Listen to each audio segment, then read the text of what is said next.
नजर Delhi YouTube channel में एक बार आपका हार्दिक अभिनंदन स्वागत है। हम हर बार आपके सामने समाज की नई नई विभूतियाँ, नई नई पर्सनैलिटीज़ आपके सामने लेके आते हैं। आज इसी कड़ी में हम आपके बीच में लेके आए हैं सुनील गोयल जी को।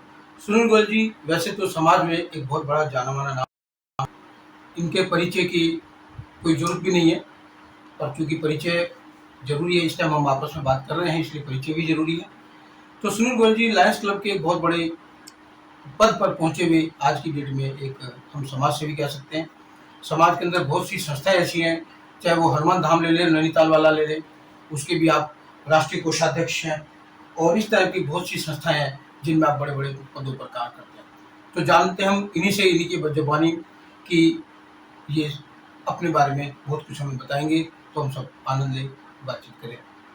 आपका इस कार्यक्रम में हार्दिक अभिनंदन, स्वागत है। अपने बारे में थोड़ा बताएं। नजर दिल्ली के सभी श्रोतागणों को, सभी देखने वालों को मेरा नमस्कार। मेरा नाम सुनील कुमार गोयल है।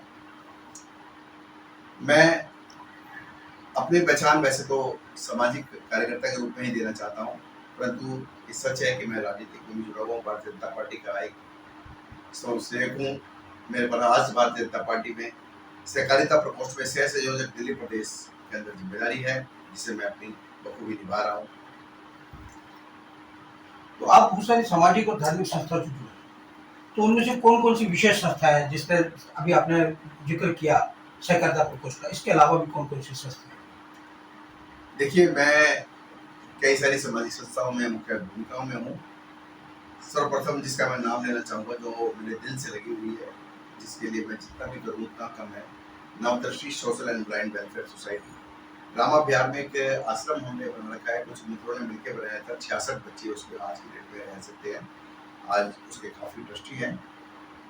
उन 66 बच्चों को निःशुल्क रहने की और खाने की व्यवस्था करते हैं, और हम उन बच्चों को कहीं भी कुछ भी लेने के लिए नहीं भेजते। जहाँ भी हाथ पसारना होता है, झोली फैलानी होती है, हम जाते हैं, हम लोगों से पैसे मांगते हैं, और मित्रों के द्वारा ही वह चलाया जा रहा है। कोई सरकारी मदद उसको नहीं मिलती। जितनी भी हमारे ट्रस्टीगणों के द्वारा या जितनी हमारी कार्यकारिणी टीम है, वो सारी मिलकर उसे चलाती है। मैं उसमें फाउंडर जनरल सेक्रेटरी के तौर पर हूँ। तो आप ये इसके अलावा हनुमान धाम नैनीताल में बहुत बड़ा मंदिर बनाया, जिसको हम उत्तराखंड का 5वां धाम भी कह सकते हैं, तो उसमें भी एक आपकी अग्रणी महत्वपूर्ण भूमिका, तो थोड़ा सा उसके बारे में बताएं, हनुमान धाम के बारे में। श्री हनुमान सेवा ट्रस्ट के द्वारा हनुमान धाम रामनगर जुड़ी छुई गांव के अंदर स्थित है, और मैं उसके अंदर फाउंडर ट्रस्टी हूँ, तथा पहले मैं राष्ट्रीय कोषाध्यक्ष था, फाउंडर राष्ट्रीय कोषाध्यक्ष था। अब मेरे पास वरिष्ठ उपाध्यक्ष की जिम्मेदारी है। वहाँ पर एक भव्य मंदिर है। आप मंदिर में जाएंगे और प्रभु के दर्शन करेंगे तो ऐसा लगेगा कि साक्षात हनुमान जी मेरे सामने खड़े हैं। वहाँ पर हनुमान जी में 2 शक्ति है। जब हमने वो मंदिर बनाने का जगह देखी थी, मैं आचार्य जी गए थे, तो आचार्य जी ने उस जगह को देखते ही कह दिया था, यहाँ पर हनुमान जी ने वास करा हुआ है। मुझे ऐसा फीलिंग आ रही है। आचार्य जी भी बहुत आध्यात्मिक व्यक्ति हैं, उनके अंदर भी अपार शक्तियाँ हैं। उनके अनुसार यह जगह मंदिर के लिए बहुत उपयुक्त थी। जब हमने देखी थी उस जगह को, तो ऐसा नहीं लग रहा था कि यहाँ पर इतना विशाल मंदिर का, उस जगह बड़ी उबड़-खाबड़ थी। लेकिन जिन्होंने वो जगह डोनेट करी थी, राजीव अग्रवाल जी, तरसेम जी और दिनेश अग्रवाल जी, ये सभी लोग थे। इन्होंने हमें वादा करा कि हम इस जगह को बहुत अच्छी तरह बना देंगे, जितनी भी उबड़-खाबड़ सब ठीक करके देंगे आपको। और आज वहाँ पर एक भव्य मंदिर खड़ा हुआ है, और भव्य मंदिर के साथ साथ वहाँ पर सेवा कार्य भी होते हैं। वहाँ पर एक ऐसा अलग विंग बनाया हुआ है, जहाँ पर जितने भी विकलांग सेवा केंद्र के नाम से उसको चलाया जाता है, जितने भी बच्चे डे केयर जिनको महसूस होगा, जो विकलांग हैं, मानसिक रूप से बीमार हैं, उनके इलाज के लिए डे केयर बनाया जाएगा, जहाँ डॉक्टर की पूरी टीम होगी, और जो बच्चे आए सुबह आएंगे उनको पूरा दिन में रखा जाएगा, वहाँ पे उनकी सेवा की जाएगी, उनके बारे में जितनी भी जांच पड़ताल होगी सब करी जाएगी, और शाम को घर जाएंगे। इस तरह का वहाँ पे प्रोग्राम चल रहा है, जो बहुत ही जल्दी चालू हो जाएगा। और आज मुझे कहते हुए बड़ा गर्व होता है कि हनुमान सेवा ट्रस्ट में दिल्ली से भी बहुत बड़े लोग ट्रस्टी बने हुए हैं। आज अगर आप गूगल पे सर्च करेंगे और हनुमान धाम लिखेंगे तो सबसे पहले उसी का नाम आता है, या आप गूगल पे जाकर ये सर्च करेंगे रामनगर में क्या क्या घूमने की जगह, देखने की जगह है, ऐतिहासिक जगह है, तो उसमें भी हनुमान धाम का नाम सर्वप्रथम आता है। आप वहाँ पर किसी भी रिसोर्ट में जाके ठहरेंगे, रिसोर्ट वाले से पूछेंगे तो वो भी आपको ये जरूर बताएगा कि हनुमान धाम जरूर जाएं, एक बार बाबा के दर्शन जरूर करें। मेरा भी आप सभी श्रोतागणों से और देखने वालों से ये विनम्र अनुरोध है कि अगर आप रामनगर जाते हैं तो एक बार हनुमान धाम जरूर जाएं। हाँ, हनुमान धाम एक बार मैं कई बार गया हूँ। जैसे तो बताते हैं 1 जनवरी को तो इतनी भीड़ होती है कि लाखों की संख्या में लोग वहाँ पहुँचना शुरू कर देते हैं, क्योंकि आसपास मुरादाबाद वगैरह के क्षेत्र में काफ़ी लोग हैं। अच्छा, एक सामाजिक संस्था है, बहुत बड़ी संस्था है, पूरे मिलकर विश्व स्तर पे काम करती है, लायंस क्लब। और आप लायंस क्लब के भी मिलकर जोनल पर्सन, जोनल चेयरमैन या बहुत सारे ऐसे बड़े-बड़े पदों पे काम करते हैं। तो लायंस क्लब में और बाकी जैसे भी संस्थाओं से आप जुड़े हैं, उनमें आप सबसे बड़ा क्या डिफरेंस देखते हैं? वो लायंस संस्था कैसे काम करती दीपक जी, ये सवाल आपने बहुत बढ़िया पूछा है। मैं भी मानता हूँ कि लायंस क्लब इंटरनेशनल एक अलग तरह से समाज सेवा है। हम और सभी संस्थाओं में चले जाएं, मैं इतनी सारी संस्थाओं में जुड़ा हुआ हूँ और देखता हूँ कि 20-50-100 लोग हैं जो इन्हीं का ग्रुप होता है, यही सारे में घूमते रहते हैं। कोई किसी में मुख्य भूमिका में, कोई किसी में मुख्य भूमिका में, वो चलते रहते हैं। लेकिन लायनिज्म में आपको अलग से लोग मिलेंगे, बिल्कुल अलग, जो और समाज की और संस्थाओं में देखने के लिए बहुत कम मिलते हैं। 1 या 2% लोग ऐसे होंगे हमारे जैसे जो और भी कहीं जुड़े हुए हैं समाज में। नहीं तो लायनिज्म का इतना बड़ा प्लेटफॉर्म है कि वो सच में सेवा करना चाहता है, जो लायनिज्म से जुड़ जाता है उसे कहीं और जरूरत ही नहीं पड़ती। लायनिज्म एक इंटरनेशनल संस्था है और विश्व के अंदर पहली इतनी बड़ी संस्था है जिसका इतने सारे देशों के अंदर 270 देशों में इनकी ब्रांचें चलती हैं, इन द सेंस कि 270 देशों में लायनिज्म का नाम चलता है। और हमारे देश के अंदर भी लायनिज्म आज की डेट में बहुत बड़ी संस्था बन चुकी है। पहले शुरू में सब लोगों को लगता था कि लायनिज्म का मतलब है खाना पीना मौज मस्ती, इसको सिर्फ वही लोग ज्वाइन करें जो शराब पीते हैं, नॉनवेज खाते हैं। ऐसा बिल्कुल भी नहीं है, ये सब भ्रांति है। मैं भी पहले ऐसे ही सोचा करता था, लेकिन जब मैं लायनिज्म में आया तो मैंने जाना यहाँ सिर्फ एक ही काम होता है, सेवा सेवा और सेवा। आज लायनिज्म के अंदर आप सही कह रहे हैं, मैं अध्यक्ष भी रह चुका हूँ, जोन चेयरपर्सन रह चुका हूँ, रीजन चेयरपर्सन रहता हूँ, RC-ZC कोऑर्डिनेटर रह चुका हूँ, PST कोऑर्डिनेटर रह चुका हूँ और अभी मैं वर्तमान के अंदर डिस्ट्रिक्ट कैबिनेट सेक्रेटरी कोऑर्डिनेटर हूँ। सभी पदों पे रहते हुए मैंने महसूस करा है कि अभी तक जितने भी गवर्नर हमारे आए हैं, रमन गुप्ता जी को ले लीजिए, दिनेश दीपक जोशी जी को ले लीजिए, विनय गरग जी को ले लीजिए, इन्होंने इतना काम करा है, इतना काम करा है। आप सोचिए कि आसान नहीं होता गवर्नर के लिए। 3 साल का टर्म होता है, पहले साल वो BDG 2 बन के रहते हैं, अगले साल BDG 1 रहते हैं, अगले साल गवर्नर रहते हैं। 3 साल के अंदर पूरे डिस्ट्रिक्ट के अंदर घूमना, पूरे मल्टीपल में जाना एक बहुत बड़ा कास्ट है। अपना व्यापार छूट जाता है, परिवार छूट जाता है, पैसे खर्च होते हैं जेब से। ये सब कुछ खर्च करके हम क्या पाते हैं? सेवा भाव। जब हम सेवा करते हैं और सामने वाले किसी एक व्यक्ति के चेहरे पर भी हमारी वजह से मुस्कुराहट आती है, तो हमें लगता है हमारी करी गई सेवा सफल साबित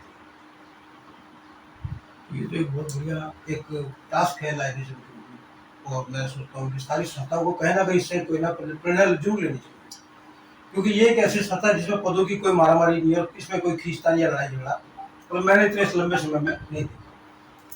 अच्छा, अब थोड़ा सा एक राजनीतिक सवाल भी है अभी।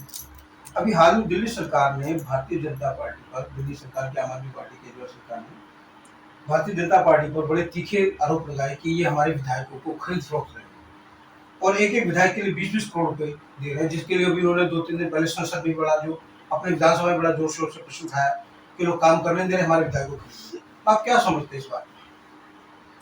दीपक जी, एक बात को आप अच्छी तरह समझिए, जिस पार्टी के 60 से ऊपर विधायक आए है पार्टी का करता धरता दिल्ली का मुख्यमंत्री अरविंद केजरीवाल अगर ये कहे कि मेरी पार्टी को तोड़ रहे हैं, तो इससे ज्यादा शर्मनाक स्टेटमेंट कोई नहीं सकते।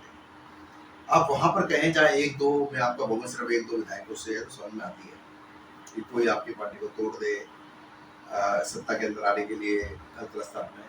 70 लोगों में से 60 से ज्यादा विधायक आपके हों, उसके बाद भी आपको भय सता रहा है कि कोई मेरी पार्टी को तोड़ देगा, इसका मतलब कहीं ना कहीं आपके नेतृत्व में कमी है।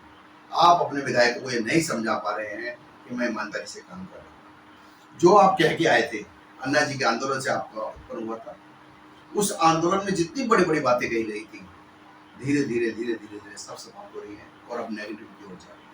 इतना ज्यादा इनके ऊपर आरोप लग रहे हैं, इससे पहले किसी सरकार के ऊपर नहीं लगे।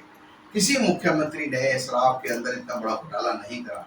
आप सोच सकते हैं कि आज पब्लिक को तो शराब की बोतल 30 रुपए महंगी मिल रही है, पर सरकार के पास जो 335 रुपए आते थे उसमें सिर्फ 8 रुपए आ रहे हैं, बाकी जा रहे हैं दुकानदार की जेब में। रिटेलर की जेब में, होलसेलर की जेब में, बनाने वाले मैन्युफैक्चरर की जेब में, तो उनकी जेब में ऐसी तो गए नहीं होंगे। उनकी जेब में डालने से पहले कुछ ना कुछ तो सरकार ने उनसे लिया होगा, भले बहुत कुछ लिया होगा। आज उस सब की जांच पड़ताल चल रही है और बहुत जल्द सबके साथ में आएगा। जो विधायक इनसे टूट के जा रहे हैं, जिसका इन्हें डर लग रहा है कि हमारी सरकार टूट जाएगी, वो सच है, लेकिन वो विधायक कोई खरीद नहीं रहा।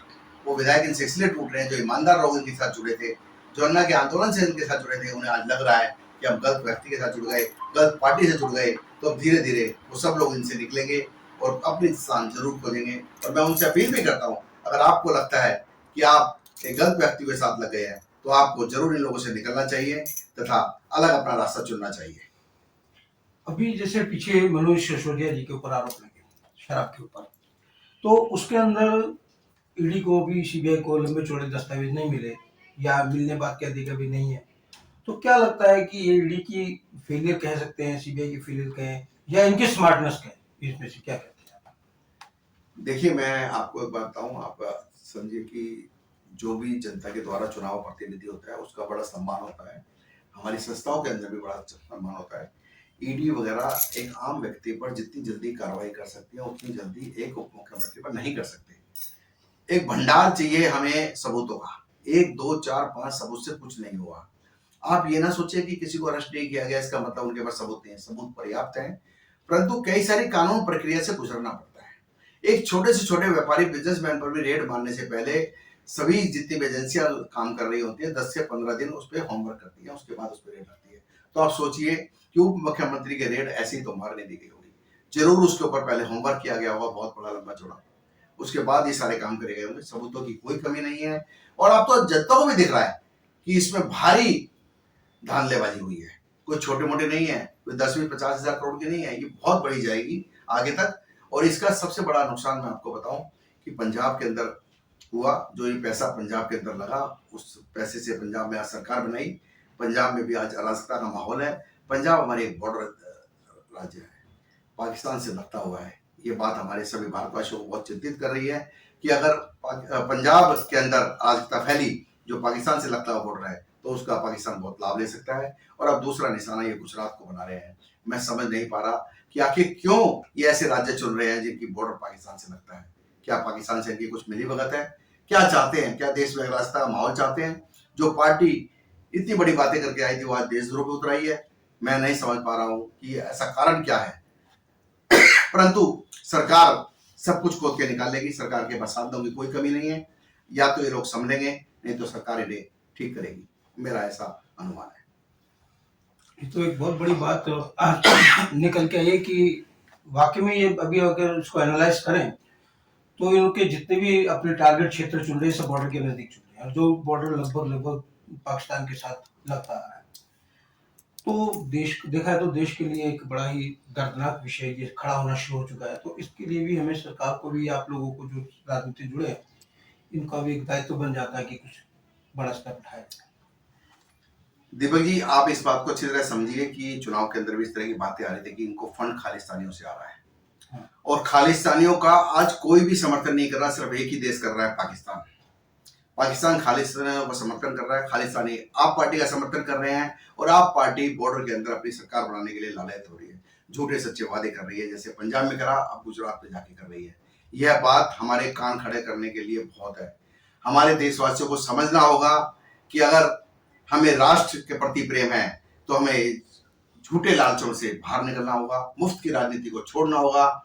मुफ्त कोई भी राजनेता अपनी जेब से नहीं दे सकता, इस बात को समझना होगा। आपकी एक जेब से निकालकर दूसरी जेब में डाल देते हैं और आपको लगता है कि मेरी एक जेब भर गई, ये सच नहीं है। आपकी दूसरी जेब खाली भी वही लोग कर रहे हैं। अगर आपको अपना संतुलन बनाना है, देश का संतुलन बनाना है, राज्य का संतुलन बनाना है, तो इस मुफ्तखोरी को आपको छोड़ना होगा और विद्रोह करना होगा ऐसी सभी पार्टियों से जो आपको मुफ्त की बातें कहकर आपसे वोट लेती है। चलिए, दोबारा एक संस्था की बात के ऊपर हम आते हैं कि चुनाव होते हैं, हर संस्था में होते हैं, देश में होते हैं, राज्य में होते हैं, पर उसके बाद वो संस्थाएं अपने तरीके से काम ना करके वो छींटाकशी में, आरोप प्रत्यारोप में भी पूरा टेन्योर निकाल देते हैं। तो आपको क्या लगता है, क्या इससे संस्था के ऊपर नकारात्मक प्रभाव नहीं पड़ता? क्या हम लोग जो भी पदाधिकारी चुनने के लिए अपने आप को खड़ा करते हैं, यानी कि प्रत्याशी बनते हैं, और जो चुने जाते हैं, क्या कुछ ऐसा नहीं हो सकता कि चुनाव के बाद आपस में तालमेल बिठा करके दोनों मिल करके, ठीक है, जिसको कि जीतेगा तो एक एक को हारना ही हारना है, तो ये तो पहले से जब पर्चा भरते टाइम डिसाइड हो जाता है एक हारेगा एक जीतेगा, तो क्यों ऐसा नहीं होता कि उसके बाद वो मिल करके और एक साथ काम करे? इसके पीछे आपको क्या लगता है, मुख्य वजह क्या लगती है सबके पीछे? दीपक जी, जब भी सामाजिक संस्थाओं में चुनाव होते थे तो उनका उद्देश्य होता था सेवा। वह व्यक्ति समाज में बाहर निकल के सामने आते थे जो सेवा करना चाहते थे। और अक्सर हमने देखा गया है, जब सही आदमी कोई सेवा करने आता है तो चुनाव नहीं होता, लोग सर्वसम्मति से उसे मान लेते हैं। परंतु चलिए, हम इसे एक अच्छी प्रक्रिया ही मानते हैं। लोकतंत्र में चुनाव होना अच्छी बात है। अगर बहुत सारे लोग समाज सेवा करना चाहते हैं तो अच्छी बात है, चुनाव करें। चुनाव करने में कोई हर्ज नहीं है। परंतु जब चुनाव होने के बाद कोई व्यक्ति पद पर आ जाता है, लोग उसे चुन लेते हैं, तो उसके ऊपर आरोप प्रत्यारोप लगते हैं। मैं ये बात नहीं कह रहा कि वो सच्चे होते हैं झूठे होते हैं, ये एक अलग जांच का विषय हो सकता है। परंतु अगर हम समाज सेवा करने आए हैं तो हमें दूसरे पर आरोप नहीं लगाने चाहिए। हमें अपना देखना चाहिए कि मैं क्या कर सकता हूं बिना किसी पद पे रहे हुए। और सामने वाला अगर किसी पद पर अपने पद पर दुरुपयोग कर रहा है तो उसके विरोध करने के बहुत साधन होते हैं, बहुत तरीके होते हैं। सिर्फ इसलिए विरोध करना कि मैं हार गया और वह जीत गया, यह वह लोग करते हैं जो स्वार्थ के बस किसी संस्था में आना चाहते हैं, स्वार्थवश सब समाज सेवा करना चाहते हैं। ये उन लोगों का काम होता है जो आरोप प्रत्यारोप करते हैं। नहीं तो सही व्यक्ति कभी भी आरोप प्रत्यारोप नहीं करेगा, सामने वाले के काम करने के तरीके को देखेगा, पसंद आएगा तो उसका साथ देगा, नहीं तो साथ छोड़ देगा। यही होना चाहिए। हमेशा चुनाव जिस भी संस्था में होते हैं कुछ समय के लिए होते हैं, कहीं 1 साल, कहीं 2 साल, कहीं 3 साल, कहीं 5 साल, इससे ज्यादा किसी भी संस्था में नहीं है।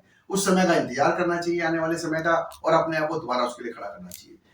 विरोध और सिर्फ विरोध करने के लिए विरोध करना यह दर्शाता है कि आप कहीं ना कहीं स्वार्थवश उस संस्था से जुड़ना चाहते हैं।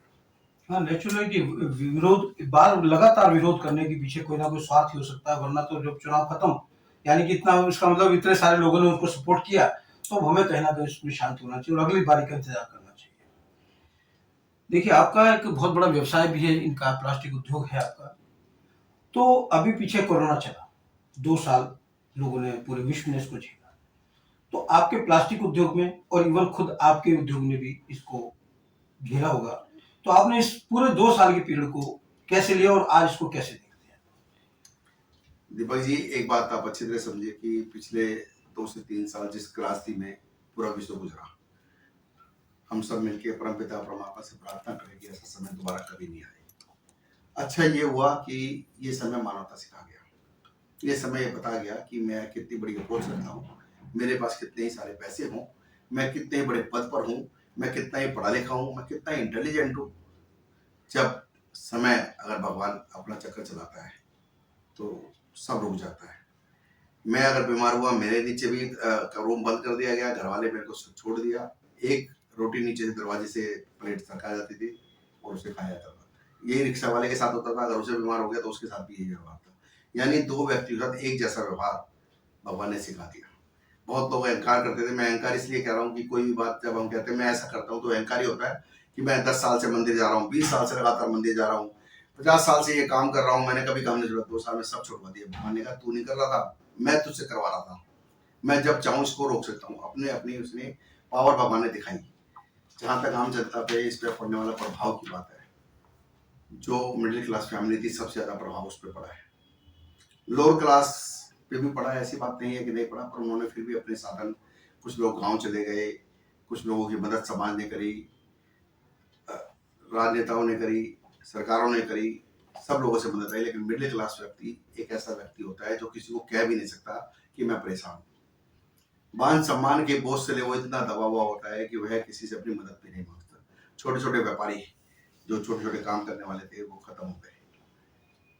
आज उनके पास अपना व्यापार को उठाने के लिए कोई भी रास्ता नहीं है। हमारे जैसे लोग जो मिडिल क्लास से थोड़े ऊपर आते हैं फिर भी अपना काम कर रहे हैं, गुजारा कर रहे हैं, किसी तरीके से व्यापार को दोबारा जमा रहे हैं और धीरे धीरे व्यापार जम रहा है और आने वाले टाइम में ठीक भी हो जाएगा। परंतु यह समय दोबारा ना आए इसकी हम सबको कोशिश करनी चाहिए। सरकार के बताए हुए निर्देशों पर चलना चाहिए, लापरवाही अब नहीं बरतनी चाहिए। यह समय जो आया है, मैं अपने प्रधानमंत्री को इसका जरूर श्रेय देना चाहूंगा कि उन्होंने हमारे भारतवर्ष का कम से कम नुकसान होने दिया है। विश्व के अंदर भी आज इस बात को माना जा रहा है कि इस राज्य से भारतवर्ष ने जितना अच्छी तरह निपटा है, कोई और देश, अमेरिका जैसा देश भी, जापान जैसा देश भी, चाइना जैसा देश भी नहीं निपट पाया इस बीमारी से, जितने अच्छे तरीके से हमारे प्रधानमंत्री ने इसे निपटाया है। और आज की डेट में हम धीरे धीरे दोबारा आगे बढ़ रहे हैं और मैं उम्मीद करता हूँ बहुत जल्द हमारा देश दोबारा अपनी पटरी पर आ जाएगा। तो आपका जैसे ये सभी चीज़ें, आपका बड़ा बहुत लंबा लाइफ का तजुर्बा भी रहा है, बहुत सारी चीज़ों में आपने आगे आगे बढ़ चढ़ के काम किया, बहुत बड़े पदों पे काम किया, संवैधानिक पदों पे भी काम किया। तो इसके बारे में सबके एक्सपीरियंस से, अनुभव से, आप आज के युवा वर्ग को, जो समाज का काम करते हैं उन लोगों को, या जो आपके समकालीन राजनीतिक लोग हैं, उन सबके लिए कोई खास विशेष संदेश आपके हमारी तरफ से? दोस्तों, मेरा आप सभी लोगों से एक हाथ जोड़कर निवेदन है कि अगर परमात्मा ने आपको कुछ दिया है, कुछ ज़्यादा दिया है, तो आपको उसे समाज को बांटना चाहिए, देश को वापस लौटाना चाहिए, अपने धर्म को कुछ देना चाहिए। ये सब वापस आएगा, कई कई गुना पलट कर वापस आएगा। आप कभी भी ऐसा ना सोचें कि आपके पास कुछ नहीं है, आप भला क्या दे सकते हैं। कोई व्यक्ति श्रम दे सकता है, समय दे सकता है, पैसा दे सकता है, अपना मानसिक स्थिति जो उसके मन के होता है, जो दिमाग होता है, कई बार बहुत लोग इंटेलिजेंट होते हैं, अपने इंटेलिजेंस ही देश को दे सकता है, समाज संस्थाओं को दे सकता है। इसलिए मेरा सभी से अनुरोध है, खासकर से युवा वर्ग से, जो आजकल सामाजिक कामों में रुचि कम रखते हैं, परमपिता परमात्मा ने आप लोगों को कुछ ज्यादा दिया है। आज वक्त से पहले बच्चे इंटेलिजेंट हो रहे हैं, हमारे समय में इतने ज्यादा नहीं था, आने वाले समय में और जल्दी इंटेलिजेंट होंगे, अच्छी बात है। आप सभी से मेरा विनम्र अनुरोध है, इस समाज को, देश को जरूर कुछ दें। आप सभी का बहुत बहुत धन्यवाद। तो ये हमारे बीच में आज सुनील गोयल जी, जो हमेशा एक चिर परिचित मुस्कुराहट के धनी हैं। आप इनको कभी भी देखेंगे, इनकी मुस्कुराहट हमेशा इनके साथ, और शायद इनके चेहरे से पहले इनकी एकदम मुस्कुराहट देख के आप दूर से पता चला सकते हैं कि सुनील गोयल जी हमारे बीच में हैं। तो मैं सुनील गोयल जी आपका बहुत बहुत धन्यवाद करता हूँ, और परमात्मा से प्रार्थना करता हूँ कि मुस्कुराहट आपके लगी रहे। और इनके बारे में एक बात और बता दूं मैं चलते चलते, कि सुनील गोयल जी वो शख्सियत भी हैं, बेशक कितनी भी संस्थाओं से जुड़े हैं, कितने भी बड़े पदों पर आसीन है, अगर इनके पास इनके मतलब से कोई काम लेकर के आया कि साहब मेरा एक काम अटक रहा हो तो आप मदद किए, तो मैं सोचता हूँ कि ये रात को भी उठ के उसके चल देते हैं। और ऐसी शख्सियत अगर हमारे समाज के बीच में है, तो परमात्मा ने समझ के चले कि हमें कहीं ना कहीं रोक रखा है। इस ऐसी शख्सियत की वजह से धरती आज भी रुकी हुई है, वरना तो बहुत कुछ गड़बड़ हो सकती थी। तो इसके साथ आपका बहुत बहुत धन्यवाद, आभार। जय हिंद, जय भारत। जय भारत, जय हिंद।